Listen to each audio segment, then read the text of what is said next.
Hey guys, welcome back to the channel. Today we're doing our first ever review and it starts right now. Welcome back. As mentioned in the opening, today we're doing our first ever review and it's a really exciting video because it's ironically not Lego. It's a competitor brand, or I guess a friendly brand to Lego because it's compatible with Lego, but it's something that I picked up on Amazon and I'm gonna show you right now. CDX Blocks. If you guys aren't familiar, they do a lot of different amusement park rides. Most notably is their roller coaster series, which is this one. And they range in price on Amazon, and I'm gonna go over that in a little bit in the video, but I wanted to do this for the first review video because I thought it was exciting and it was something a little bit different. And I also didn't see a lot of reviews online to give you guys a thorough, true understanding of where these stack up compared to Lego bricks. So, without further ado, let's dive on in.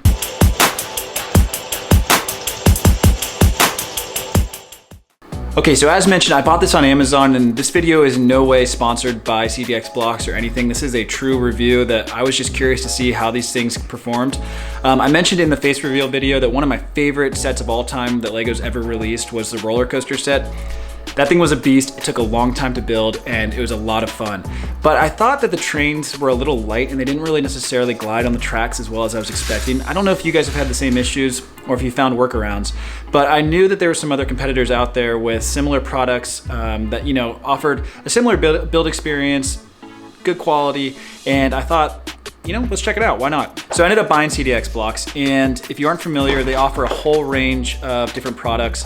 Again, I'm gonna link them down in the description below so you can find them on your own. And what I found really interesting is that the quality of the bricks are pretty spot on with that of Lego. You know, it's obviously the same plastic, they link together really well with Lego bricks, and other than the color being off slightly in a few different areas, and I noticed the reds in particular are a little bit off from Lego's own colors, I thought it was, you know, very well made and definitely worth the money, considering, you know, it's about half the cost that you'd find of a Lego set. Now, there were a few things that weren't as great as a normal Lego or traditional Lego set that you'd find. Most notably is the instruction packet. I mean, this thing was reminiscent of an IKEA build packet rather than a Lego packet. It's not very in-depth, and if you don't have a lot of experience with building toys in particular, or if you're kind of new to the Lego hobby, I wouldn't recommend necessarily starting with something like this. It's something that you're gonna need to use a little bit more brain power to kind of get through, especially as you get a little bit further along in the build, and especially if you go for one of the larger roller coaster sets. Now, that being said, you know, for me personally, I got through it pretty well. I actually enjoy building IKEA furniture, and obviously I love Lego, so it wasn't really too challenging for me to really get through it. I will tell you though, one other thing that I noticed is while the bricks themselves are pretty solid and great, some of the thinner items, especially the flags, are a little bit more brittle than you'd find with a Lego set. Once I attached them, I actually found out that I put them in the wrong order, and one of the green flags ended up snapping, which was unfortunate. So, you know, again, take that as you will. I think overall the set in general is pretty well done, and you know, it honestly feels pretty quality. The last thing I want to say before diving into the set itself and the functionality is just how well the roller coaster cars actually glide. I mean, this was kind of a night and day difference between those of Lego. What's interesting is the wheels on the cars are actually metal, and I think that adds a lot of weight and it adds a lot of assistance to the kinetic energy when it's going around the track. I found that the Lego cars actually get stuck on their set, and I wish they had a little bit more weight to kind of get them over some of the, you know, the hills or the pressure points where the car doesn't necessarily have enough energy going into a turn, or maybe, you know, it brushes up against a post and it gets stuck. Whereas I find that these cars are zippy, they move really well, and I think the wheels that are made out of metal add a lot of that momentum. So that's kind of the overview. Why don't we hop on in? I'm gonna do a speed build in front of you guys, and then at the end, we'll do a recap.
Okay, so now that we've got that built, as you probably saw, it's definitely not as straightforward as a Lego set. There are some drawbacks to using the instructions here. I wish CDX would kind of work a little bit better on making instructions. I mean, I make instructions every day.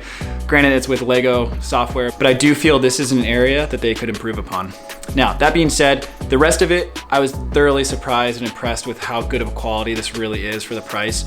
Again, you know, there's a range on Amazon that you can look at. If you want to start out small, I definitely recommend investing in the Little Dipper. I think it's a great starting piece and it's expandable with their other sets. Another great thing about these sets is the track is somewhat customizable. They kind of send you, rather than Lego where it has, you know, a built track that you can build and you know, it has set turns, it has set dips, it has set drops.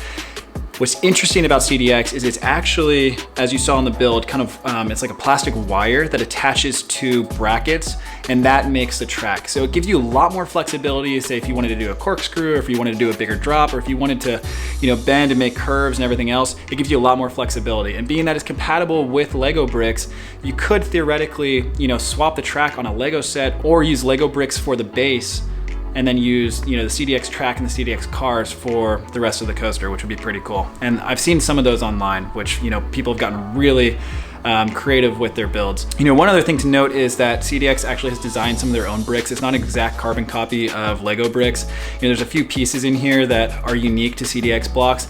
And I think it's something that adds to the set rather than rather than takes it away. Roller coasters obviously require a lot of length to make them really cool, and you know, having these bricks, it kind of takes out a few of the steps if it was just plates, you know, and smaller bricks actually works quite well. So as a final recap, should you buy it? I absolutely think you should. It's a great compatible set with Lego and it's a great add-on to your city. It doesn't detract or make it seem, you know, any less authentic. I think the way that people have merged the CDX blocks with Lego sets to make them, you know, kind of one is really cool. And I think it adds a lot of you know, exciting movement to different amusement park areas of people's cities. I think overall the price is pretty great, and I know that CDX is working on a few more sets to come out with that are also going to be compatible. They're also working on some smaller rides, which are, you know, going to be outside of the roller coaster theme, but I think will, you know, mesh pretty well with the overall amusement theme that you're going for. So again, the links are below. Thank you so much for watching. I hope this review has helped you and kind of given you some ideas on whether or not you should buy one of these. I personally will probably be upgrading to the largest one they offer just to take it on. I think it'll be a fun and exciting build. I believe it's called the Cyclone. And I think, you know, overall, this is definitely something that you should look into if, you know, you're thinking about getting a gift for somebody, if you're thinking about a fun build for yourself, or just, you know, a fun little weekend activity. So thanks again for watching, and see you next video.